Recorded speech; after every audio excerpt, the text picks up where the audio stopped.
ditemukan. Jejak kaki raksasa penunggu hutan Wanagiri. Hutan Wanagiri, sebuah nama yang bergetar di bibir para penduduk desa Saren.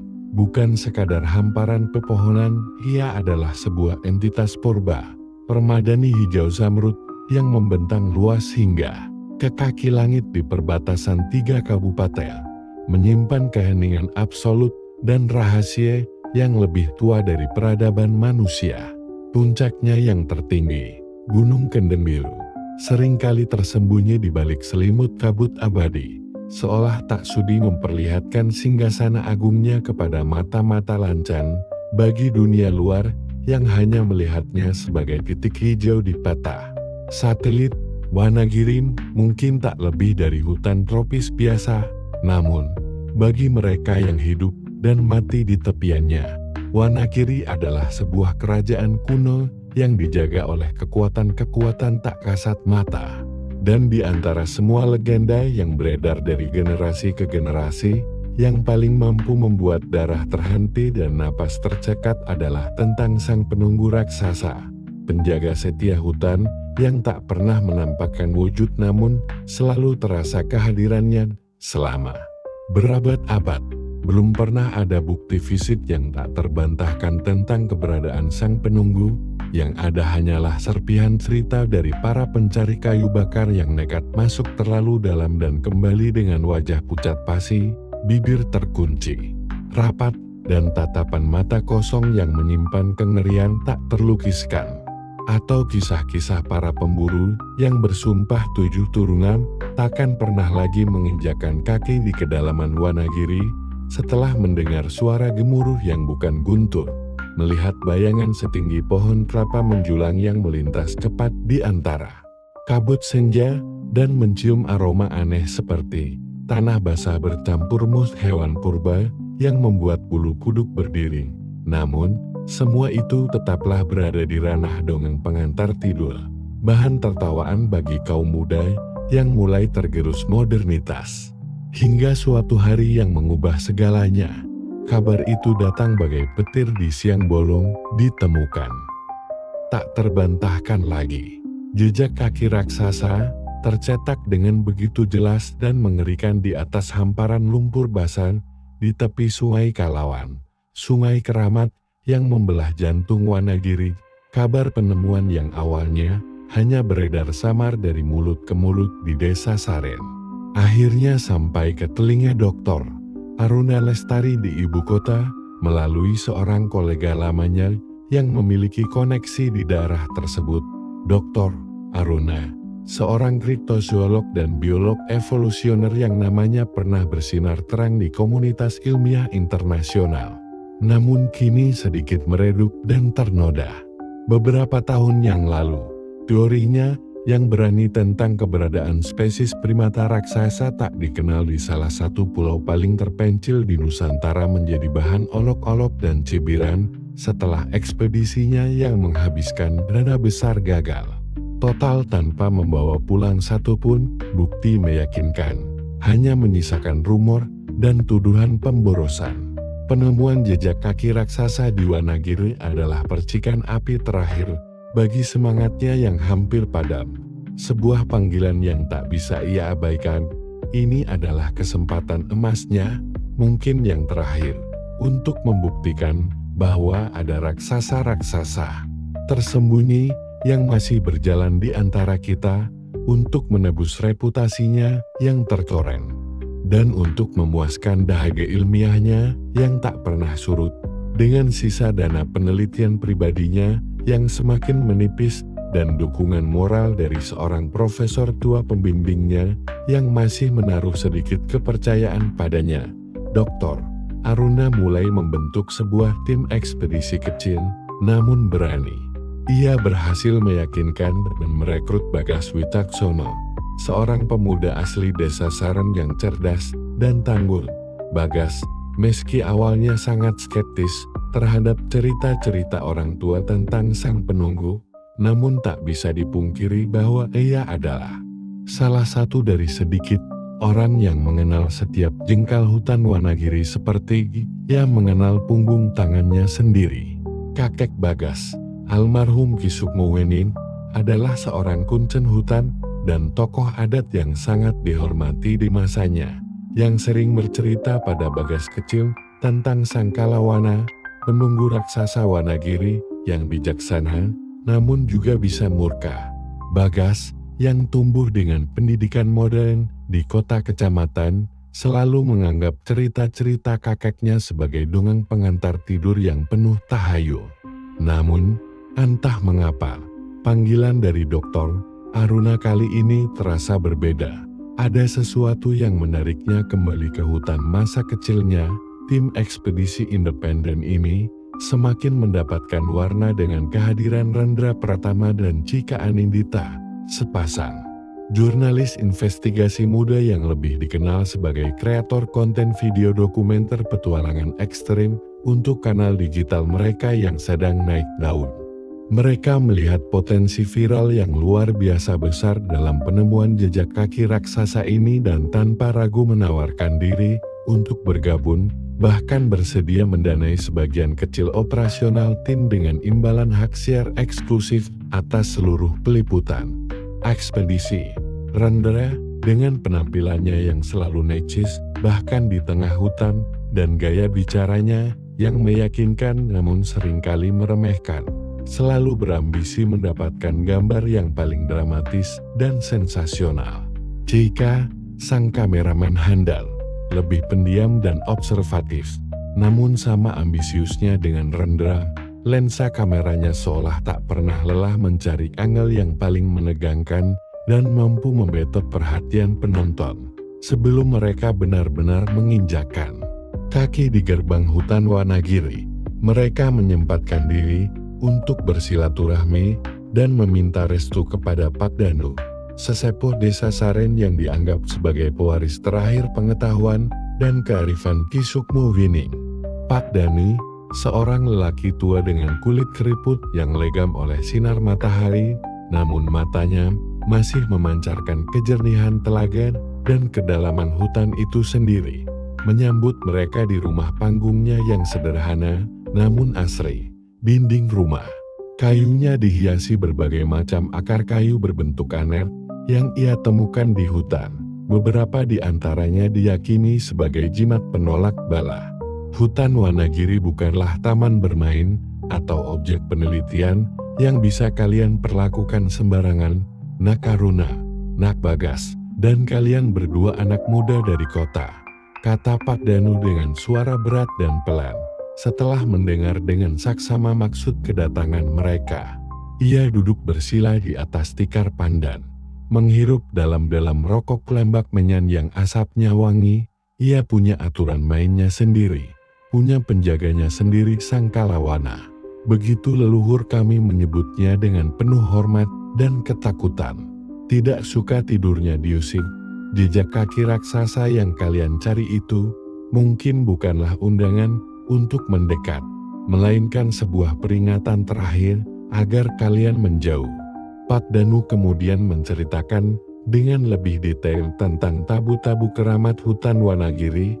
Dilarang keras berkata sompral atau takabur, dilarang mengambil apapun dari dalam hutan kecuali air untuk minum dan kayu bakar secukupnya untuk memasak.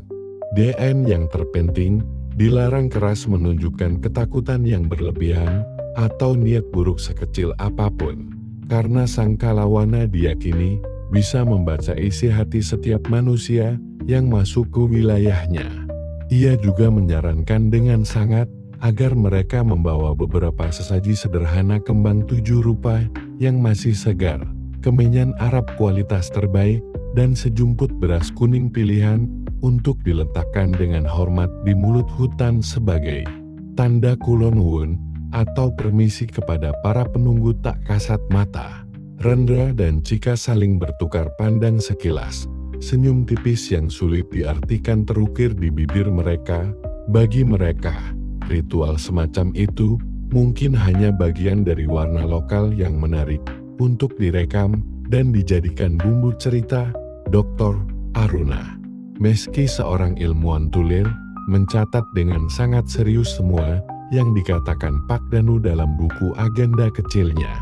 Bagas, yang sejak kecil telah akrab dengan cerita-cerita serupa dari almarhum kakeknya, merasakan kembali sedikit kegelisahan masa kecilnya yang tak bisa ia jelaskan secara logis. Ekspedisi sesungguhnya dimulai pada keesokan paginya saat matahari baru saja menampakkan sinarnya di ufuk timur. Keindahan hutan Wanagiri di lapisan terluarnya memang sungguh memukau dan menipu. Pepohonan raksasa dengan akar banir yang kokoh mencengkeram tanah.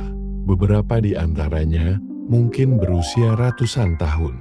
Anggrek-anggrek hutan beraneka warna dan bentuk menempel anggun di dahan-dahan tinggi. Suara merdu siamang yang bersahut-sahutan dari kejauhan. Kicau berbagai jenis burung eksotis yang tak pernah mereka lihat sebelumnya, dan cahaya matahari pagi yang menari-nari lembut menembus kanopi daun yang rapat, menciptakan suasana magis dan damai. Bagas memimpin jalan dengan sangat cekatan dan penuh percaya diri. Sementara Rendra dan Cika sibuk merekam setiap detail pemandangan, sesekali meminta Der, Aruna atau Bagas untuk memberikan komentar ilmiah atau kearifan lokal untuk memperkaya narasi video mereka. Namun, semakin dalam mereka merambah masuk ke perut Wanagiri, suasana hutan perlahan namun pasti mulai berubah. Udara menjadi lebih lembab, lebih berat, dan lebih dingin. Suara-suara hutan yang tadi ramai dan ceria kini berangsur senyap, digantikan oleh sebuah keheningan yang menekan dan terasa tidak wajar. Pohon-pohon tampak lebih tua, lebih besar, lebih gelap, dan lebih angker.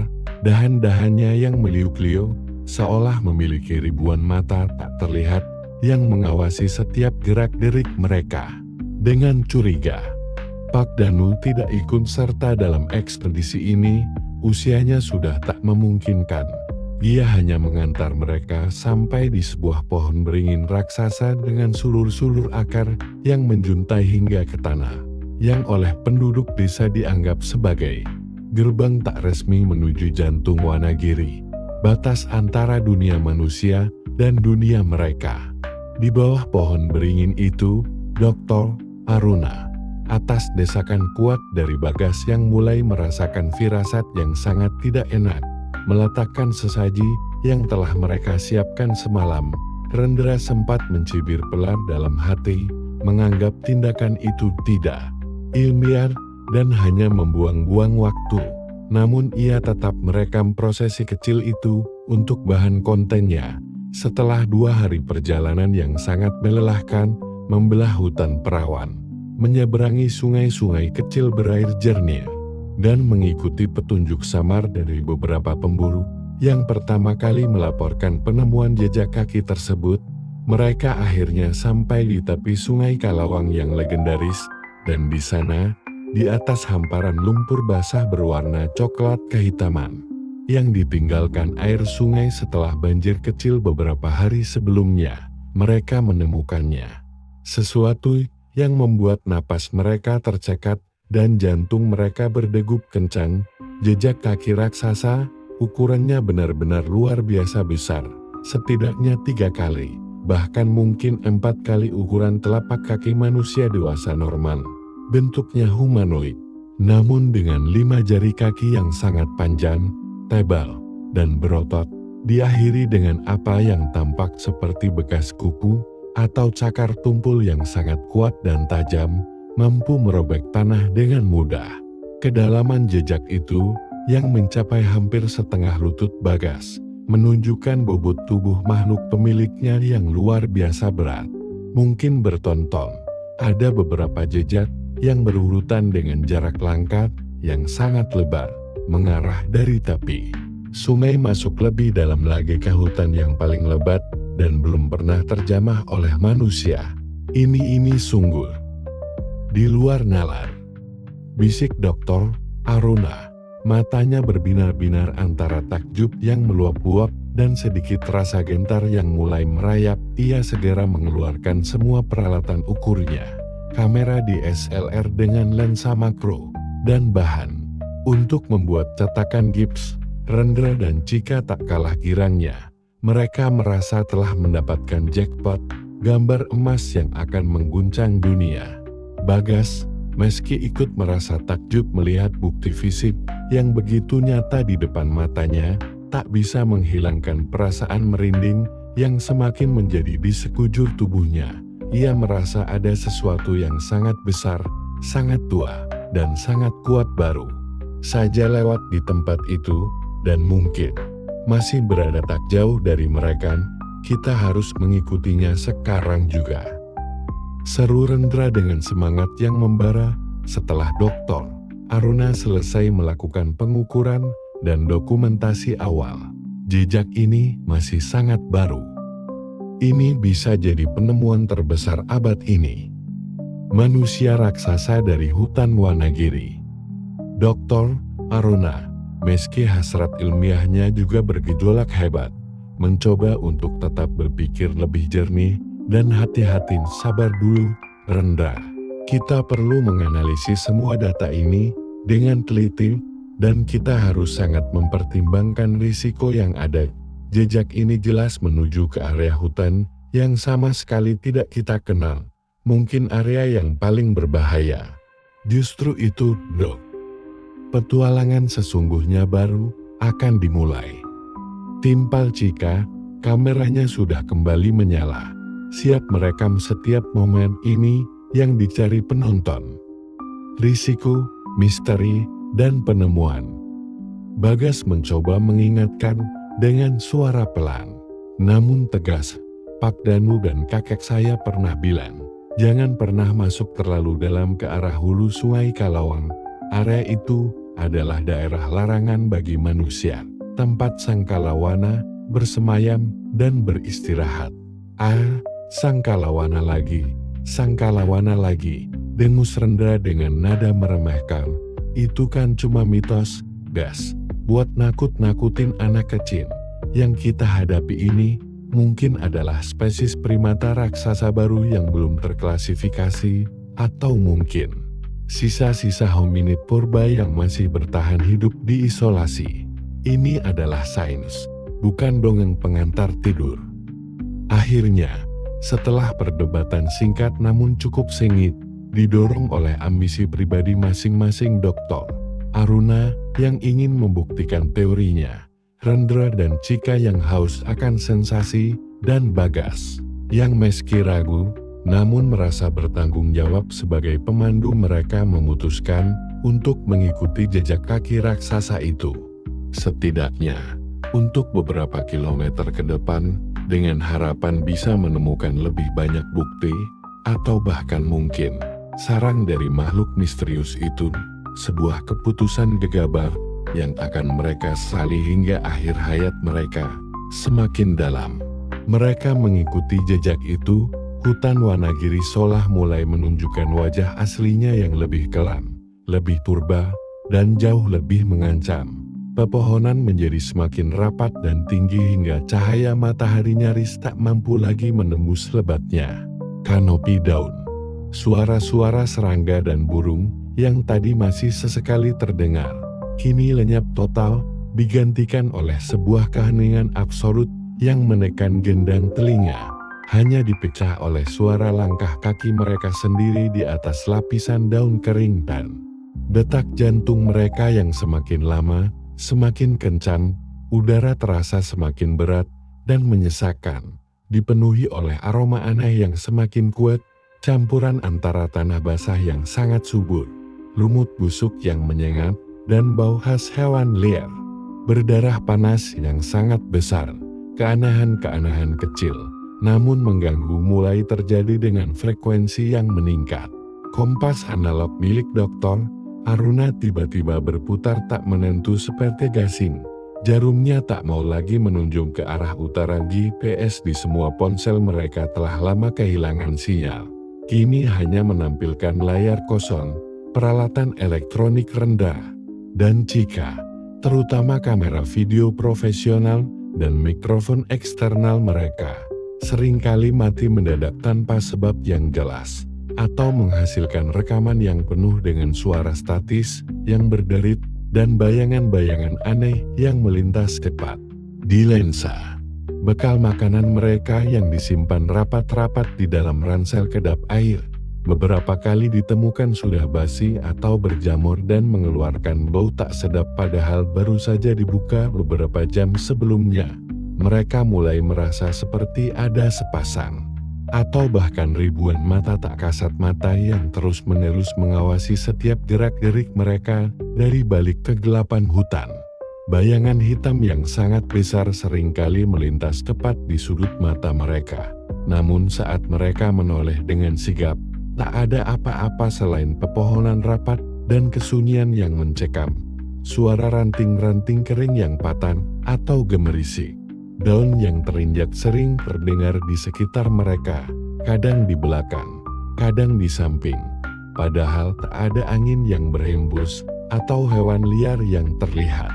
Suatu malam, saat mereka terpaksa berkemah di sebuah ceruk batu sempit yang mereka anggap cukup aman, mereka semua terbangun secara bersamaan oleh suara gemuruh yang sangat dalam, panjang, dan bergetar, datang dari arah yang tak bisa mereka tentukan.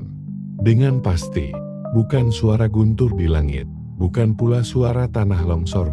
Suara itu seolah berasal dari perut bumi itu sendiri, atau dari paru-paru makhluk raksasa yang sedang marah, atau memanggil sesuatu, tanah di bawah tempat mereka berbaring. Bergetar hebat selama beberapa detik, membuat barang-barang mereka berjatuhan. Rendra, yang nekat mencoba merekam suara gemuruh itu dengan perekam suara digitalnya, mendapati alatnya hanya menangkap suara desisan keras seperti ular raksasa yang sangat menyakitkan telinga saat diputar ulang. Keesokan harinya, saat mereka memberanikan diri keluar dari ceruk batu, mereka menemukan sesuatu yang membuat darah mereka seolah membeku. Jejak kaki raksasa yang baru, jauh lebih jelas, lebih dalam, dan lebih besar dari yang pertama kali mereka temukan di tepi sungai. Kini tercetak dengan angkuhnya hanya beberapa puluh meter dari tempat mereka berkemah semalam, seolah sang penunggu TLAH sengaja mendatangi mereka saat mereka tidur, mengawasi, dan mungkin memberi peringatan terakhir yang tak bisa lagi mereka abaikan.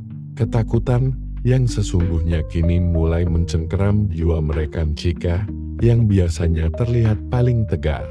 Di antara para perempuan, mulai menangis diam-diam di belakang Rendra. Bagas semakin sering terlihat melafalkan doa-doa dalam bahasa Jawa kuno yang diajarkan oleh almarhum kakeknya. Tangannya tak henti memilin seutas benang tridatu yang ia kenakan di pergelangan tangan Dr. Aruna. Meski mencoba sekuat tenaga untuk tetap berpikir ilmiah dan objektif, tak bisa lagi menyembunyikan kegelisahan dan ketakutan yang terpancar jelas di wajahnya yang pucat. Hanya Rendra yang masih berusaha keras untuk terlihat optimis dan bersemangat, atau mungkin ia hanya terlalu dibutakan oleh ambisinya yang menggebu-gebu. Ini dia, ini buktinya. Kita semakin dekat dengannya. Serunya dengan suara yang dibuat-buat ceria, meski tangannya yang memegang kamera terlihat sedikit bergetar. Dia tahu kita ada di sini. Dia penasaran dengan kita. Ini akan jadi dokumenter terbaik sepanjang masa yang pernah ada. Mereka terus berjalan, kini lebih, karena terpaksa dan tak tahu lagi arah untuk kembali jalur untuk pulang seolah telah lenyap di telan hutan, dan jejak kaki raksasa itu adalah satu-satunya penunjuk arah samar yang mereka miliki, yang tanpa mereka sadari terus menarik mereka semakin dalam dan semakin jauh ke jantung kegelapan hutan Wanagiri. Suatu sore yang mendung dan kelabu, saat mereka melintasi sebuah area hutan bambu petung yang sangat rapat dan gelap, mereka menemukan sebuah pemandangan yang membuat perut mereka mual dan lutut mereka lemas. Beberapa rumpun bambu petung raksasa yang batangnya berdiameter sebesar paha orang dewasa dan tingginya puluhan meter, tampak patah dan tercabut dari akarnya dengan kekuatan yang tak terbayangkan. Berserakan di tanah seperti tusuk gigi raksasa yang habis dipakai, ada bekas gigitan. atau cakarat yang luar biasa besar di beberapa batang bambu itu, meninggalkan serpihan-serpihan tajam. Dan di tengah-tengah area kehancuran itu, tergeletak mengenaskan bangkai seekor babi hutan berukuran sangat besar. Tubuhnya terkoyak hingga tak berbentuk lagi, sebagian besar organ dalamnya hilang atau tercacar di tanah, seolah baru saja menjadi santapan pesta bagi makhluk buas yang ukurannya tak terbayangkan. Darah segar masih menetes dari sisa-sisa dagingnya, menandakan kejadian itu belum lama berlangsung ini. Ini bukan perbuatan hewan buas biasa yang kita kenal, bisik Dr. Aruna. Dengan suara tercekat, wajahnya pucat pasi seperti kertas. Kekuatan yang dibutuhkan untuk melakukan ini, untuk merobek babi sebesar ini, sungguh di luar batas kemampuan hewan manapun yang tercatat dalam ilmu pengetahuan. Bagas langsung terduduk lemas di atas akar pohon. Wajahnya menunduk, bahunya berguncang sangkalawana. Dia benar-benar ada. Dan dia sangat lapar. Gumamnya lirih. Keyakinan ilmiahnya kini telah sepenuhnya runtuh, digantikan oleh ketakutan primordial yang diwariskan leluhurnya. Sejak saat itu, teror tak lagi hanya berupa perasaan diawasi atau suara-suara aneh, ia menjadi semakin nyata dan mengancam nyawa. Saat mereka beristirahat sejenak di bawah naungan pohon besar yang tampak kokoh, sebuah dahan raksasa yang beratnya mungkin ratusan kilogram tiba-tiba patah tanpa sebab dan jatuh menghantam tanah hanya beberapa senti dari tempat Cika sedang duduk mengatur napas. Padahal tak ada angin kencang sama sekali, dan dahan itu tampak masih hijau dan sehat. Saat mereka mencoba menyeberangi sebuah sungai kecil yang arusnya tidak terlalu deras, batu-batu pijakan yang tadinya terlihat kokoh dan stabil tiba-tiba bergeser atau longsor saat mereka injak, hampir membuat mereka semua terjatuh ke dalam arus dingin di bawah. Makanan mereka kini semakin cepat membusuk hanya dalam hitungan jam setelah dibuka, dan air minum dari sumber mata air yang mereka temukan mulai terasa aneh, sedikit berbau lumpur dan meninggalkan rasa pahit di lidah. Rendra yang masih nekat dan keras kepala mencoba mendapatkan gambar atau rekaman apapun yang bisa membuktikan keberadaan sang penunggu. Pernah sekali melihat sekilas bayangan yang sangat mengerikan dari balik rerimbunan daun pakis raksasa. Sosok yang sangat tinggi, jauh lebih tinggi dari pohon-pohon tertinggi di sekitarnya, berwarna gelap seperti campuran tanah, lumut, dan bayangan malam, dengan dua titik mata yang menyala redup seperti bara api di kejauhan yang sangat dalam. Sosok itu hanya berdiri diam mengamati mereka selama beberapa detik, sebelum akhirnya menghilang kembali ke dalam kegelapan hutan seolah menyatu dengan pepohonan dan kabut. Rendra tak berani menceritakan apa yang ia lihat secara detail kepada yang lain, takut dianggap sudah mulai gila atau hanya akan menambah kepanikan. Namun, tangannya gemetar hebat saat memegang kamera, dan wajahnya menjadi semakin tegang. Keputusasaan dan kepanikan kini telah mencapai puncaknya. Mereka sadar sepenuhnya, mereka bukan lagi tim peneliti atau jurnalis yang sedang berburu berita atau penemuan ilmiah. Mereka adalah mangsa yang sedang dipermainkan, digiring, dan diuji kesabarannya oleh predator raksasa tak terlihat yang menguasai setiap jengkal hutan ini. Mereka akhirnya sepakat untuk berbalik arah, mencoba mencari jalan keluar dari labirin terkutuk ini dengan segala cara yang mereka bisa, tak peduli lagi dengan jejak kaki raksasa atau bukti ilmiah apapun. Yang mereka inginkan hanyalah selamat. Namun, hutan Wanagiri, atau lebih tepatnya Sangkalawana, seolah tak mau melepaskan mereka begitu saja. Jalur yang telah mereka tandai dengan susah payah menggunakan sobekan kain atau goresan di batang pohon, kini telah menghilang tanpa jejak.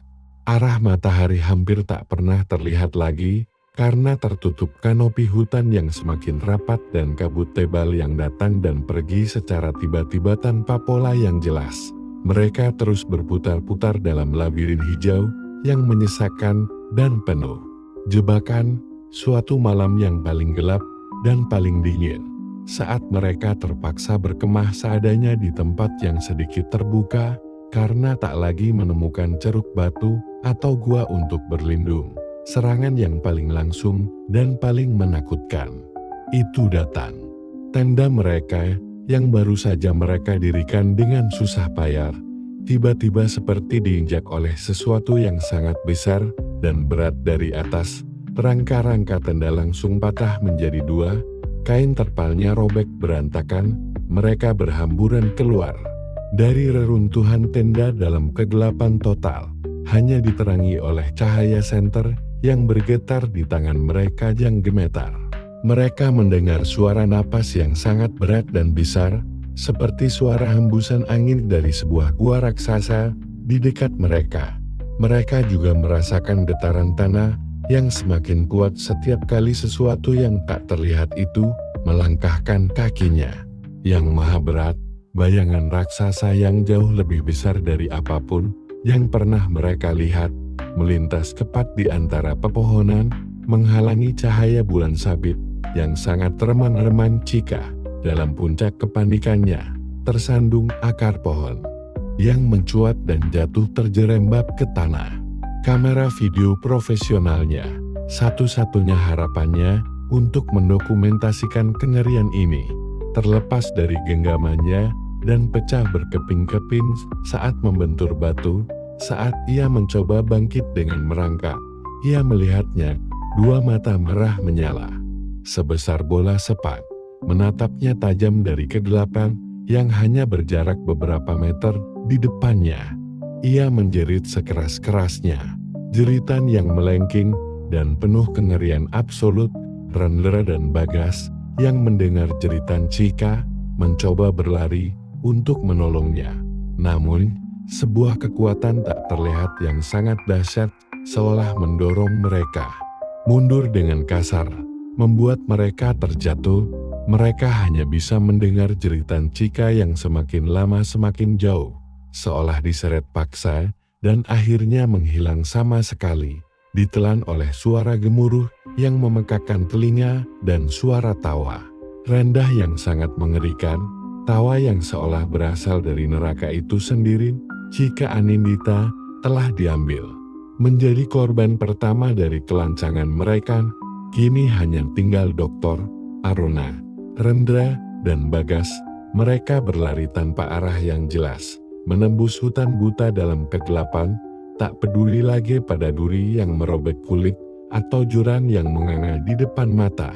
Rendra, yang biasanya paling banyak bicara dan paling percaya diri, kini hanya bisa menangis tersedu-sedu dan meracau tanpa henti, terus-menerus menyalahkan dirinya sendiri atas kematian Cika dan nasib buruk yang menimpa mereka semua. Dr. Aruna, meski ketakutan setengah mati dan hatinya hancur, mencoba sekuat tenaga menggunakan sisa-sisa naluri ilmiah dan kewarasannya untuk mencari tanda-tanda kelemahan atau pola dari sang penunggu, berharap menemukan celah untuk melarikan diri. Bagas, di tengah kepanikannya, terus-menerus melafalkan doa-doa perlindungan dalam bahasa Jawa kuno yang diajarkan oleh almarhum kakeknya, memohon ampun dan pertolongan pada arwah leluhurnya dan sang kalawana. Setelah berlari tak tentu arah selama berjam-jam yang terasa seperti puluhan tahun, mereka akhirnya sampai di sebuah area yang sangat aneh dan berbeda dari bagian hutan lainnya. Sebuah lembah kecil yang sunyi senyap, nyaris tak ada vegetasi selain lumut dan rumput kerdin. Di tengahnya terdapat sebuah batu monolit hitam raksasa yang menjulang tinggi ke langit, dikelilingi oleh lingkaran batu-batu berukuran lebih kecil yang tertata rapi seperti sebuah altar pemujaan kuno yang telah lama terlupakan. Jejak kaki raksasa yang sangat banyak, dalam, dan tumpang tindih terlihat di seluruh area lembah itu, seolah tempat ini adalah pusat aktivitas atau tempat peristirahatan sang penunggu.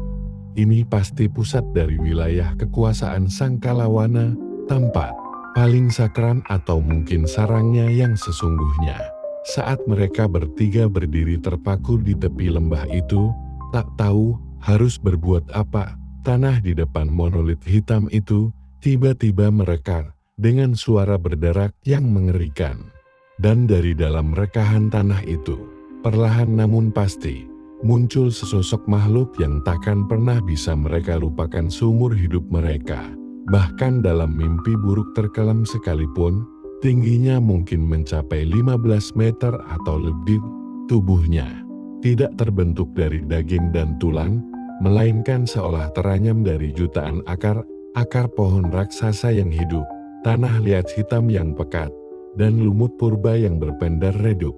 Wajahnya tak jelas bentuknya, hanya berupa gumpalan bayangan yang lebih gelap dari malam, namun di tengahnya ada dua lubang mata yang menyala dengan cahaya hijau redup yang dingin, penuh dengan kearifan kuno sekaligus kemarahan yang tak terperi. Tangannya sebesar batang pohon kelapa, dengan jari-jari panjang dan kasar yang diakhiri dengan cakar tumpul dari batu obsidian hitam yang berkilau. Itulah sang Kalawana, penunggu agung hutan Wanagiri, dalam segala kemegahan dan kengeriannya. Makhluk itu tidak langsung menyerang mereka.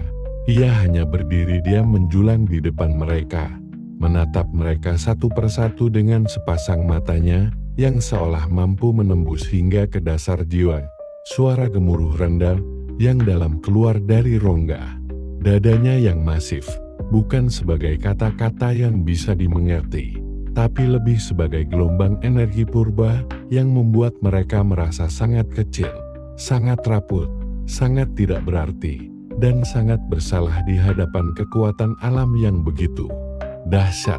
Rendra dalam campuran antara kegilaan karena teror dan sisa-sisa keberanian putus asa seorang jurnalis, secara refleks mengangkat sisa kameranya yang sudah retak dan sebagian lensanya pecah, mencoba untuk merekam manifestasi luar biasa di depannya.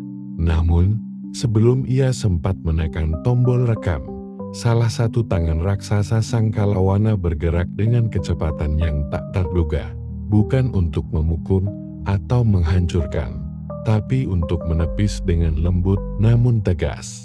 Kamera itu terbang dari tangan Rendra, hancur berkeping-keping saat membentur batu monolitus.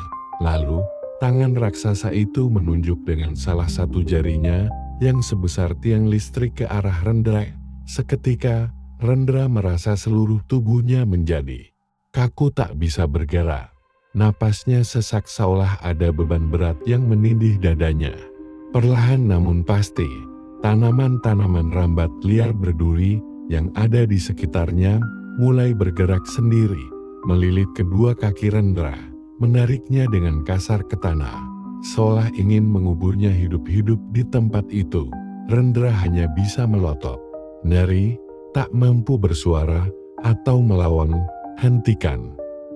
Jangan sakiti dia lagi!"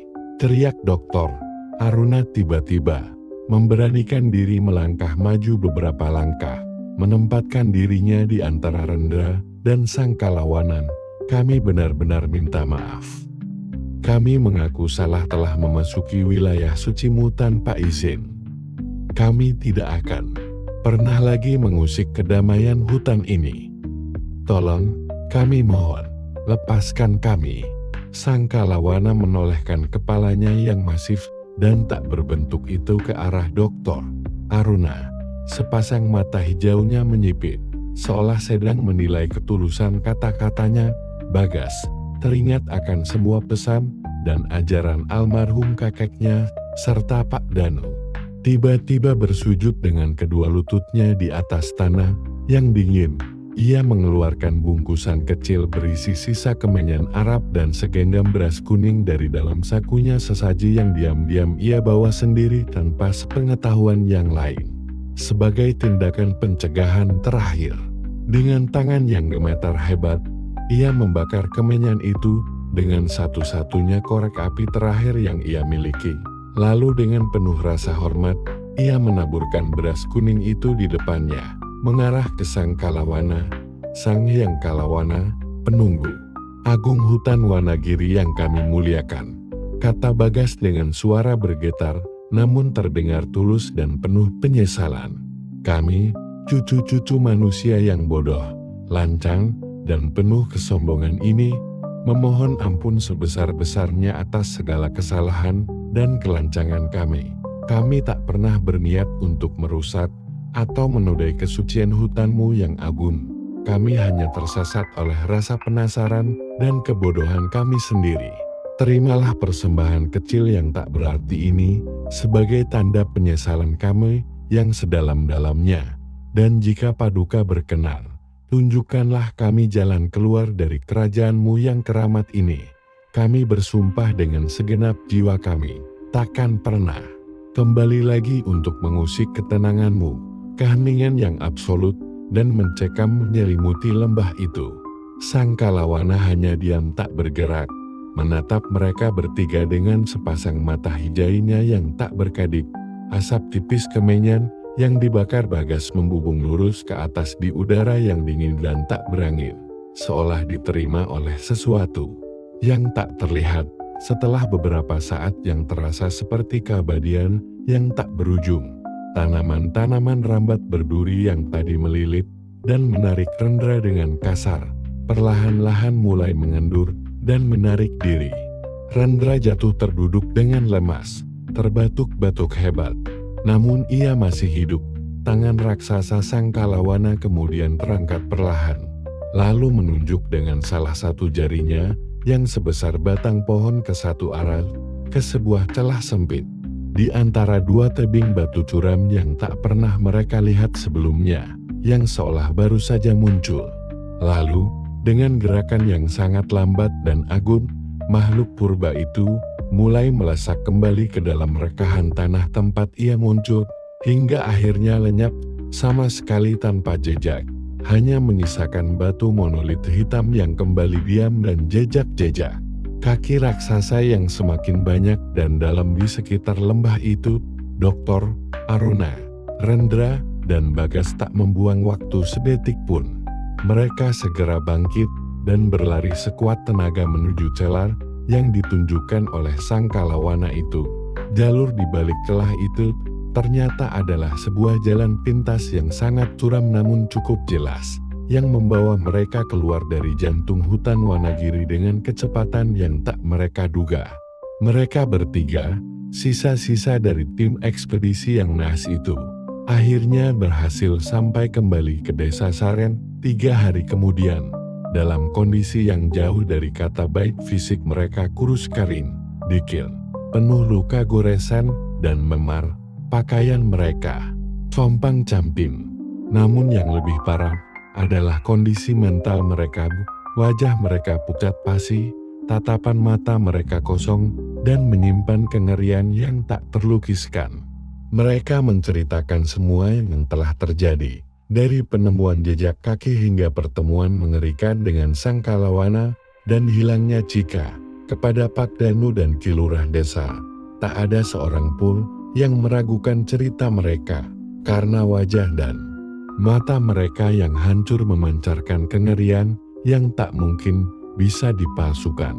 Cika Anindita tak pernah ditemukan, jasadnya maupun sisa-sisa peralatannya, seolah telah ditelan sepenuhnya oleh hutan Wanagiri.